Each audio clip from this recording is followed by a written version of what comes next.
Par rapport à cette loi de la cohérence qui pour nous est la loi de la congruence, pour améliorer nos fonctionnements, il y a plusieurs choses qu'on peut suggérer.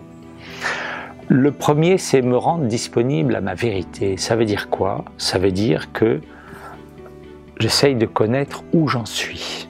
Il y a plusieurs façons de le faire. Alors en général, ça passe aussi par le corporel, c'est-à-dire il y a une phrase qui dit le mental ment trop souvent, mais le corps sait où nous en sommes. Et quand il y a dissonance, c'est-à-dire non-congruence, quand il y a dissonance entre ce que dit le corps, le langage non-verbal, et ce que nous disons de façon verbalement, la vérité, elle est toujours du côté du corps. C'est le corps qui dit vrai et c'est le mental qui ment. Et donc, me rendre disponible à ma vérité, il y a plusieurs techniques pour ça. Par exemple, quand on est dans un stress, on sait qu'on est stressé, mais par ailleurs, nous sommes coupés de notre réalité. On est juste dans le stress.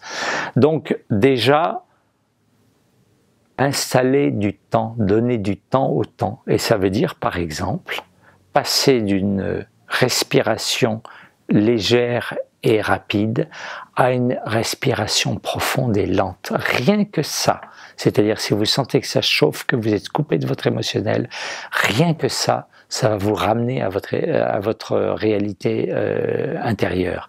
Et si vous pouvez en plus déboutonner la chemise, défaire vos vêtements et toucher en fait tout simplement votre corps au niveau de ce qu'on appelle le hara, c'est-à-dire au niveau du ventre, eh bien vous allez encore plus être dans vos ressentis.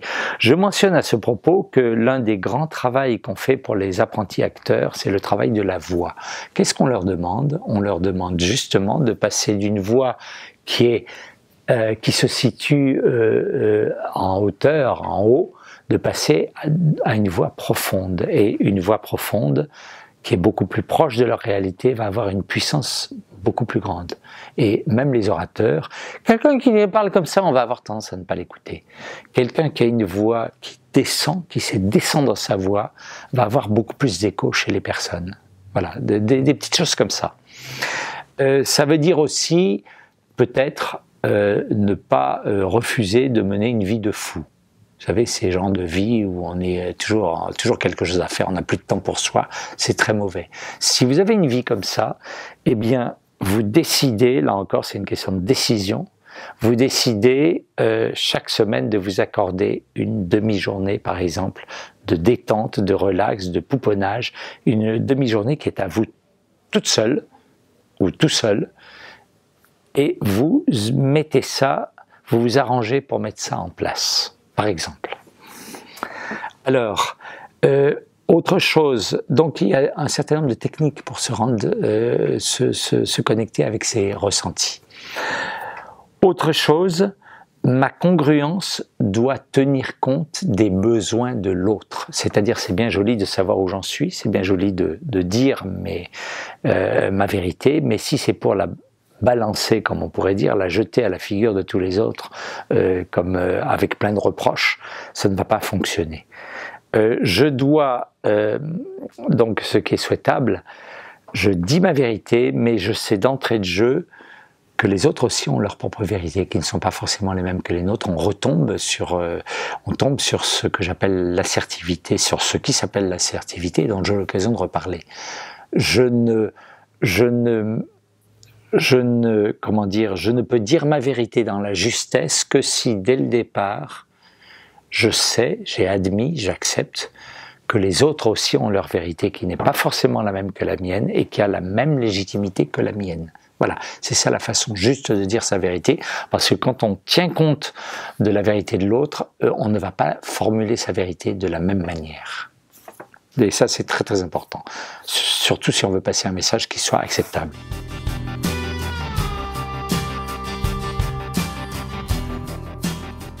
Alors, à présent, je vais vous donner quelques petites citations qui sont des phrases. C'est comme des amis. Vous pouvez considérer que chacune de ces phrases, c'est un ami qui vous invite à réfléchir à quelque chose, ce qui veut dire que je vais vous les donner les unes à la suite des autres, mais il peut être bon de mettre en pause, de rester sur une phrase, de prendre un thé ou de boire quelque chose ou de faire une petite marche dans le jardin pour finalement méditer cette phrase avant de passer à la suivante, de voir ce qu'elle me dit, comment je la ressens, quelles idées me viennent à propos de cette phrase. Voilà. Alors je vais vous les donner. Alors la première, c'est une phrase d'un maître bouddhiste qui s'appelle Sogyal Rinpoche qui dit « Quand on rentre profondément en contact avec soi-même, on rentre aussi en contact avec toute la force de guérison qui est en soi. » Et ça, en fait, ça me fait penser évidemment à l'effet placebo. L'effet placebo qui est capable de faire des miracles, qui montre que nous avons dans nos ressources personnelles des capacités de guérison qui sont absolument extraordinaires, parfois qui tiennent pratiquement du miracle. C'est la première phrase. La deuxième, qui est un peu, comment dire, dissonante, qu'il est bon de se rappeler, c'est une phrase de Jean-François Revel, qui était un journaliste français et puis un philosophe français, qui écrivait « La capacité de l'homme à pratiquer le contraire de l'idéal qu'il professe est illimitée ». Ce qui veut dire que même quand nous pensons que telle chose est bonne et tout ça, que nous donnons des leçons à la terre entière là-dessus, une bonne question à se poser, c'est « et moi, est-ce que j'applique ?» Du genre « faites ce que je dis, mais faites pas ce que je fais ». Et c'est une tendance que nous avons tous, y compris moi qui vous parle. Et donc, ce n'est pas se dire « les autres, effectivement, font ça, mais moi, non. Moi, non. » Assumons le fait que nous-mêmes, peut-être, avons tendance à, parfois, professer un idéal que nous n'appliquons même pas nous-mêmes. Et j'irai même plus loin dans les indicateurs qui nous font dire que c'est peut-être pas qu'il faut être attentif à ce qui se passe en nous, c'est que les donneurs, vous savez, il y a un profil, ça s'appelle les donneurs de leçons. Et en général, les donneurs de leçons sont les pires de ce côté-là. Ils sont toujours en train de donner des leçons à la terre entière. En partie, on peut se demander au bout du moment, c'est pour éviter de regarder en eux-mêmes. Voilà. Donc, si nous-mêmes avons tendance à donner des leçons, aimons donner des leçons à tout le monde, c'est une indication qu'il y a peut-être quelque chose à aller creuser du côté de notre congruence. Voilà. Alors, Nietzsche disait « deviens ce que tu es ». C'est exactement la leçon de la congruence. Et je pensais à ce propos-là, d'ailleurs, en septembre, je crois, 2015, un sondage IFOP sur la satisfaction des Français a révélé ce qui suit, que sur les Français interrogés, 47% déclaraient passer à côté de leur vie. C'est énorme, à peu près un Français sur deux. Et pratiquement 40%, c'est-à-dire 39% très exactement, déclaraient qu'ils avaient envie de tout quitter. Voilà, donc c'est vous dire que nous sommes dans une société où il y a une proportion importante de la population qui subit sa vie plutôt que de la vivre. Voilà, parce que peut-être on a peur, on n'ose pas, on a un boulot, ça ne nous correspond pas totalement, mais au moins il me permet de vivre et de manger tous les mois, et ainsi de suite. Alors, une autre phrase qui est tout à fait importante, quand on apprend à rire de soi-même et de ses problèmes, on se guérit. Une voie vers la guérison, c'est de ne pas trop se prendre au sérieux, d'être capable de rire sur soi-même, d'être dans une forme de légèreté. La légèreté dans l'existence, c'est déjà un début de guérison. La dernière de mes citations, c'est une phrase de Carl Rogers, dont j'ai déjà parlé tout à l'heure, donc psychologue américain, dans la tendance de ce qu'on appelle la psychologie humaniste, qui disait « Le seul savoir qui influence vraiment le comportement, c'est celui qu'on a découvert et qu'on s'est approprié soi-même. » Et ça, c'est très important à comprendre. Ça veut dire que pour que un savoir me soit utile, il faut que je l'ai digéré, métabolisé. S'il m'est imposé du dehors, ça ne changera rien. Et c'est important de tenir compte de ça parce que, par exemple, dans les relations parents-enfants, on a trop tendance à vouloir imposer une vérité, une ligne de conduite aux enfants. Tant que c'est extérieur à eux-mêmes, ça ne sert à rien.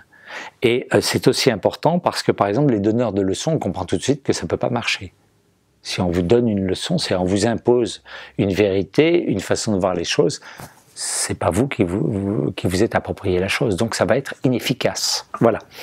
Et donc c'est quand même important parce que ça veut dire aussi qu'un bon thérapeute, supposons qu'il y ait une personne qui vienne et qu'avec son habitude de thérapeute, il identifie tout de suite le problème de la personne, la source du problème.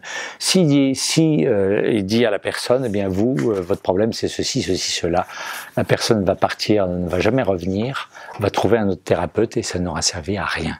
Parce que tant qu'en plus que la personne n'est pas capable d'entendre sa vérité intérieure, ça ne sert à rien de la lui jeter à la figure. Voilà. Donc cette phrase est absolument essentielle dans les rapports humains. Parce que quand par exemple vous avez des choses à reprocher à quelqu'un ou quand vous voudriez qu'une personne évolue, c'est pas la peine de lui jeter ces 4 vérités, comme on dit, à la figure, ça ne sert à rien. Et c'est là où on revient aussi à la phrase, c'est à mettre en rapport avec la fameuse phrase je crois, du Mahatma Gandhi qui dit « Soyons le changement que nous voulons pour le monde ». C'est-à-dire le travail de changer le monde, ça commence d'abord en soi-même. C'est-à-dire avant de donner des leçons au monde entier, avant de jeter au monde des vérités qu'il n'a pas eu le temps de s'approprier, commençons par s'approprier nous-mêmes cette propre vérité. Et quand nous la vivrons, déjà nous allons créer des changements chez les autres. Voilà. Alors, peut-être dernier petite touche que je voulais donner, c'est que il y a parfois des personnes qui se plaignent que rien ne marche dans leur vie, tout est contradictoire, tout devait marcher, puis il y a telle chose il devait partir en vacances et puis il y a une grève à ce moment-là, il devait aller voir la tante Agathe et puis elle a eu un problème de santé juste avant. Enfin, il y a des gens comme ça, le malheur les poursuit, chaque fois qu'ils doivent faire quelque chose, sur le papier ça doit marcher, et puis à répétition.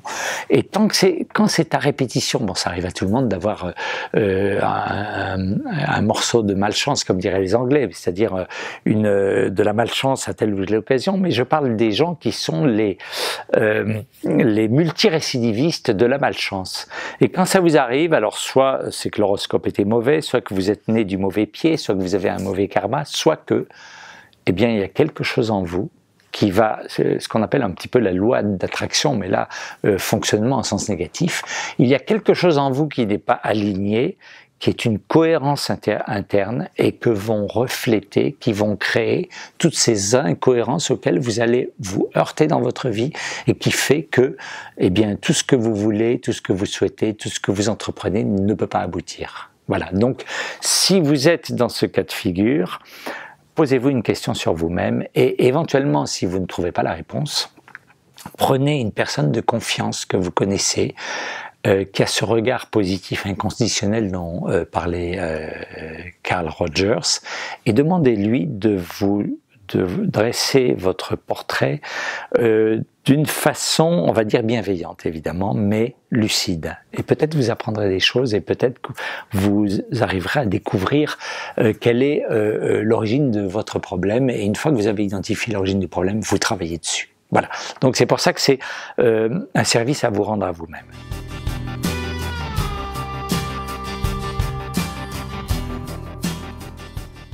Alors maintenant, je vais vous proposer pour finir quelques petits exercices.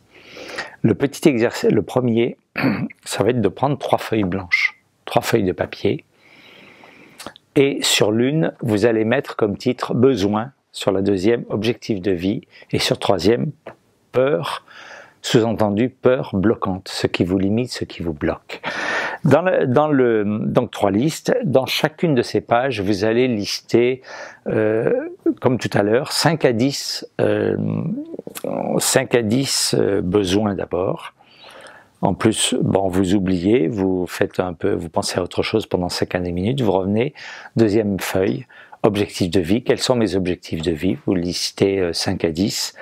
Et dernière chose, quelles sont mes peurs bloquantes, c'est-à-dire quelles sont les peurs, en gros, qui m'empêchent de réaliser mes objectifs de vie et de répondre à mes besoins. Voilà, vous laissez ça comme ça. Et puis, vous n'y pensez plus. Et alors, ce qui est important, c'est de ne pas trop réfléchir. C'est-à-dire, ce que ces exercices ont pour vise à faire, c'est faire ressortir ce que vous savez, mais ne savez pas que vous savez. En gros, donner de la parole à votre inconscient qui, lui, sait très bien où vous en êtes et sait très bien ce dont vous avez besoin. Donc, vous le faites parler et vous oubliez les phrases et vous reprenez ces feuilles. Par exemple, le lendemain, si vous vous sentez, au moment qui vous paraît juste. Ça peut être le lendemain, ça peut être 3 jours après, ça peut être la semaine d'après ou le mois suivant. N'attendez quand même pas trop, mais vous le faites et vous essayez, à ce moment-là, à chaque fois que vous lisez quelque chose, vous essayez de ressentir, c'est-à-dire quand je lis telle chose, par exemple mes besoins, que j'aurais besoin de m'émanciper de mes parents, par exemple, ou que j'aurais besoin de trouver l'âme sœur, ou n'importe quoi. Vous essayez de ressentir, de décrypter votre ressenti. Quels sont, et je dirais même, vous les relisez de façon à hiérarchiser, quel est parmi mes besoins celui qui m'a le plus parlé. Vous faites un truc dans le sens décroissant. Le premier, celui que je mettrai au top, le deuxième, le troisième, et ainsi de suite. Pareil pour les objectifs et pareil pour les peurs. Et là, à la limite, mais ce sera un autre exercice, mais vous pouvez vous concentrer sur les 2 premiers de chaque liste, et là, enclencher une stratégie pour faire évoluer les choses. Bon, on en parlera ultérieurement, mais c'est ça l'idée. Deuxième exercice, s'ouvrir à son ressenti, c'est absolument fondamental puisqu'on a vu que la congruence prend racine dans nos ressentis et monte jusque aux actes que nous avons en passant, donc première étape, par nos pensées, c'est-à-dire est-ce que mes pensées sont fidèles à mes ressentis? C'est pas toujours le cas. Par exemple, plein de personnes ignorent quelle est la réalité de leurs ressentis et donc ont des pensées qui ne leur correspondent pas. Ensuite, à partir des pensées, qu'est-ce que je dis? C'est-à-dire, est-ce que ce que je dis reflète mes paroles, reflète mes pensées? Alors là encore, c'est pas toujours le cas. Ça peut être des dissimulations sociales, ça peut être par tact vis-à-vis de personnes, parce que je ne sais pas comment dire ce qui m'anime à telle personne sans l'offenser, et ainsi de suite. Il peut y avoir des motivations qui sont positives ou négatives, les 2 peuvent exister. Et finalement, est-ce que entre mes dires, je dis que je vais faire telle chose, que ceci, cela, et mes actions, est-ce qu'il y a aussi cohérence entre les 2? Voilà, c'est ça la question. Alors donc ça part du ressenti. Alors la façon de découvrir ces ressentis, c'est de faire de l'espace, de permettre à mes ressentis de s'exprimer. Et dans cette vie de fou que nous avons aujourd'hui, en général, les ressentis sont mis dans une cage, sous un couvercle, et puis on leur dit surtout, taisez-vous. Vous n'allez pas nous embêter, on a d'autres priorités, on a d'autres choses à faire. Silence. Et là donc, comme je le disais tout à l'heure, un des premiers leviers va être la respiration. Ne faites pas comme moi, ne respirez pas de façon superficielle et rapide, prenez du temps pour parler, respirez de façon profonde et lente. Ne serait-ce qu'en faisant ça, ça va vous permettre de redécouvrir vos ressentis. Tant que vous êtes dans l'agitation, dans le superficiel et dans le rapide, vos ressentis ne peuvent pas s'exprimer. Là, vous allez créer un espace. Vous allez respirer profondément et vous allez pouvoir vous donner la chance de vous ouvrir à vos ressentis. Donc, deuxième chose, ralentir. Déjà, ralentir pour la respiration, mais ralentir dans votre vie. Plutôt que vous accepter de faire tant de choses, vous donnez des plages d'inactivité. Vous savez, c'est ce qu'on dit en chinois, le wu wei. L'agir, en fait, c'est le wei wu wei. C'est l'agir dans le non-agir. C'est-à-dire, même quand je ne fais rien, j'avais un camarade qui avait l'habitude de dire, il faut savoir perdre du temps pour en gagner. Si vous êtes toujours un stakhanoviste de l'action, il y a des chances qu'au bout d'un moment, vos actions soient inefficaces, voire contre-productives. Donc il faut savoir installer, nous ne sommes pas des robots, nous sommes des humains, donc il faut savoir installer le temps de l'inactivité. Ce temps de l'inactivité, c'est pas du temps perdu, c'est parfois un sacré temps gagné. Et par exemple, beaucoup de créateurs vous diront que c'est au moment où justement ils ne pensaient plus à leurs problèmes, où ils faisaient autre chose, y compris dans les sciences exactes, en mathématiques et tout ça. Beaucoup de grandes découvertes sont liées à ces temps d'inactivité. Donc le temps d'inactivité comme contrepoint à une hyperactivité, c'est du bonheur et c'est extrêmement fécond.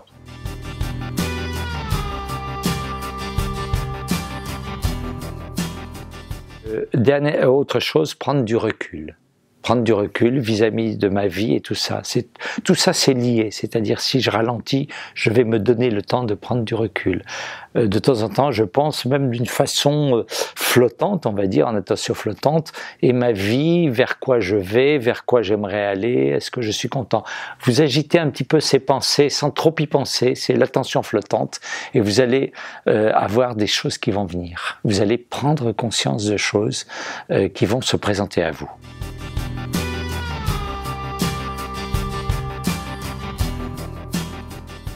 Dernière chose, se connecter. Alors se connecter, ça veut dire je ne suis pas isolé du reste et je dois me connecter, je dois me connecter bien aux autres, j'appartiens à une famille, j'appartiens à une communauté et cette communauté doit vivre quelque part en moi. Quand je dis se connecter, ça veut dire qu'elle doit vivre en moi. Évidemment, ils sont autour de moi, mais est-ce que je suis vraiment connecté à eux ou est-ce que je suis déconnecté ? Voilà. Et ça, c'est aussi un aspect très important des choses et cette connexion va aussi dans l'invisible. Nous verrons que dans les lois quantiques, il y a un niveau d'invisible et que ce niveau d'invisible est connecté justement. Et il y a des liens invisibles qui se créent, qui se font et se défont. Et donc cette connexion est très importante, elle est intime et ce n'est pas juste une vue de l'esprit, la science contemporaine le confirme. Ensuite, un autre exercice. Le camembert, je vais aller très vite. Le camembert, ça veut dire que vous interrogez, vous dites quels sont les secteurs d'activité principaux dans ma vie aujourd'hui. Travail, par exemple, vie familiale, loisirs, activités sociales, un certain nombre de choses. Jardinage, peu importe. Chacun d'entre vous, c'est vous-même qui pouvez savoir quelles sont vos activités significatives dans votre vie aujourd'hui. Et alors là, vous vous posez la question, dans la semaine qui vient de se passer, écoulée, ou dans les 15 jours, comme vous voulez, mais en général la semaine, c'est encore, vous l'avez bien présent à l'esprit, quelle est la répartition, c'est-à-dire quel pourcentage de mon temps de vie active j'ai consacré à telle ou telle activité. Alors vous mettez le sommeil en dehors parce que sinon nous allons découvrir que nous sommes tous des loirs qui dormons tout le temps. Donc vous parlez évidemment de votre vie éveillée entre le moment où je me lève le matin et le moment où je me couche le soir. Comment je répartis mon temps? Donc vous avez un truc, alors il peut y avoir des déséquilibres. Par exemple, pour certains, ça va être 70% du travail, c'est trop. Et la famille, par exemple, vous allez voir que c'est 4% ou 10%, c'est pas assez. Donc, ça va vous donner, ça va vous faire un espèce de diagnostic de votre vie aujourd'hui, et après, vous vous dites, qu'est-ce que je souhaiterais? C'est-à-dire, quelle serait pour moi la répartition optimale de mon temps d'activité, de mon temps, entre ces différentes activités. Donc vous faites le deuxième camembert, celui du temps réel tel que je vis et celui du temps souhaité. Et là, ces deux images, le rapport de ces deux images vous soulève la question comment je peux faire pour améliorer l'adéquation entre le temps, ma répartition concrète d'activité, le temps que je consacre à chacune des activités et le temps idéal que j'aimerais pour ces différentes activités. Et dans ce cas-là, bien, vous enclenchez une réflexion. Que mettre en place pour que la répartition de mes différents temps soit plus conforme à ce que je souhaite. Voilà, c'est le but de l'exercice. Dernier exercice, c'est un exercice de mime. Alors ça reviendra plusieurs fois au cours des lois, ça sera décliné de façon différente. Vous allez mimer chaque fois ces 3 tableaux. Le premier tableau, je mime mon personnage social. Par exemple, je veux jouer l'important, alors je me gonfle. Alors n'hésitez pas à être caricaturaux, il n'y a pas de... encore une fois, il n'y a rien de ridicule. Vous le faites par rapport à vous-même, et en plus en mimant. Pourquoi vous mimez? Parce que vous adressez encore une fois à l'inconscient. Vous passez des messages à votre inconscient. Votre inconscient est un gamin, il sera absolument ravi que vous mettiez de la caricature dans votre mime, et en plus ça met cette légèreté qui en soi, la légèreté guérit. Hein, c'est voilà, et avoir une notion tragique de la vie, c'est pas ça qui va vous faire progresser. Par contre, si vous savez rire de vous-même et prendre les choses un petit peu à la légère, eh bien ça va vous amener à, ça va vous rendre vos évolutions personnelles d'autant plus faciles. Donc vous mimez le personnage que vous êtes. Donc si vous êtes quelqu'un qui a, comme dirait les Italiens, on appelle la figura.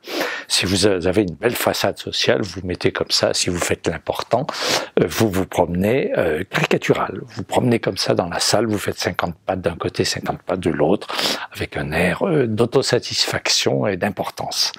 Ensuite, vous mimez le personnage spontané, c'est-à-dire qu'est-ce qui se passe à l'extérieur sous le masque social. Et là, par exemple, quelqu'un qui fait une belle figure peut le faire comme surcompensation du fait qu'en fait c'est un petit enfant qui a été mal aimé par ses parents, qui a été abandonné, qui s'est senti dévalorisé, qui a toujours cette blessure de dévalorisation et d'abandon au fond de lui-même. Et le personnage social, ce n'est qu'une surcompensation qu'il fait avec d'autant plus de caractère excessif qu'au fond de lui, ce sent une toute petite chose. Donc si c'est le cas, par exemple, pour donner un exemple, eh bien vous serez un pauvre petit bonhomme qui se promène tout seul, qui est malheureux, qui n'a pas vraiment d'amis, parce que comme sa façon d'être sociale, finalement, elle n'est pas congruente, eh bien, il ne peut pas avoir de vrais amis, il n'est pas dans la sincérité, dans l'authenticité. Sur cette base-là, il ne peut pas avoir d'amis, ce qui ne fait que renforcer son complexe d'abandon, et ainsi de suite. Donc vous mimez ça, et une fois que vous avez fait ces 2 tableaux, vous mimez chacun le temps qu'il faut, en mettant un peu de temps entre les 2. Et là encore, vous attendez un petit peu, et finalement, vous mimez ce que je ressens ici et maintenant. C'est-à-dire le fait d'avoir été confronté à ces 2 personnages, plus ou moins adéquats, plus ou moins similaires. Là, j'ai pris un côté caricatural, mais dans certains cas, il y aura une meilleure adéquation. Qu'est-ce que ce double message de ce que je perçois de mon personnage social et ce que je ressens dans mon personnage réel, qu'est-ce que cette confrontation entre les deux, qu'est-ce que ça va créer en moi, et je vais mimer ça aussi. Et l'intérêt de l'exercice, c'est d'avoir, you put a flag, comme on dit en anglais, c'est d'avoir mis le doigt sur la façon dont je me ressens une fois que je prends conscience de l'accord ou du désaccord, de la dissonance ou de la congruence qu'il y a entre le personnage social et ma vérité intérieure. Et donc à partir de là, en y repensant et tout ça, peut-être des réponses vont venir sur la question comment améliorer les 2 choses et donc progresser vers mon propre bonheur. Voilà, merci.